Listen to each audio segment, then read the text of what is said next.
I don't know. I think it's more memorable as something that you can identify with Sony and PlayStation than Titanfall with Xbox. You know, you've got the powers, you've got the very vibrant Seattle environment. It just feels like, hey, this could be a game that becomes synonymous with PlayStation 4, especially early in its life cycle.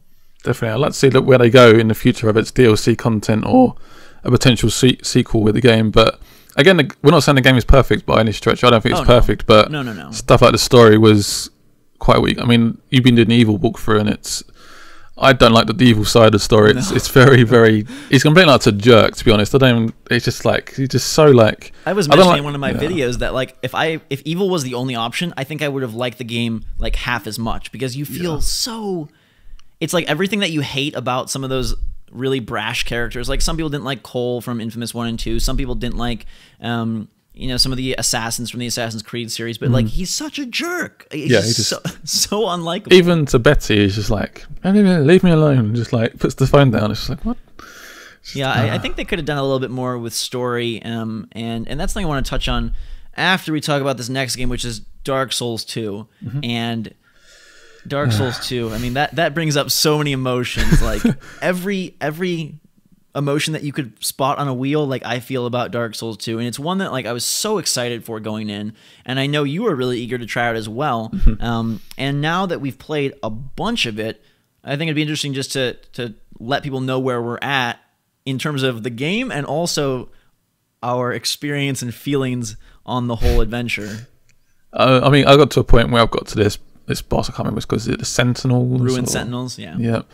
I mean, I've done it tried about 4 or 5 times, and I just feel like I just want to like shoot myself when I'm playing it.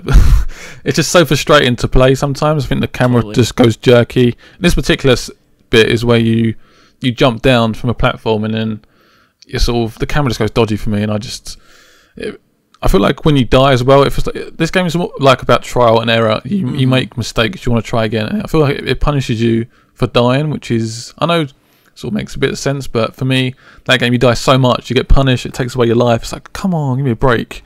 Now it's now going to be a harder experience for me to do.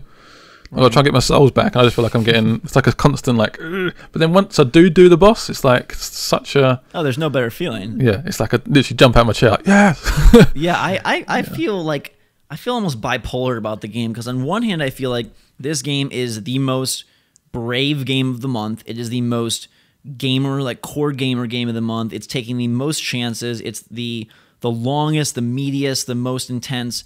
And at other times, I feel like they are relying so much on trial and error, so much on unexpected surprises that it's almost like pointless. Like you're saying, like you basically have to do everything multiple times, not because it's hard, not because it's, well crafted, but just because it's like, you can't possibly know what's coming. Imagine if you were playing Infamous and all of a sudden a giant robot appeared in front of you and stomped on you. Like, yay, I died. Who cares? So I'm a lot farther than you right now, and I'm still enjoying my time with it, but it's a really interesting game because I think it does things that no other game this month does, which is it really expects a lot of the player.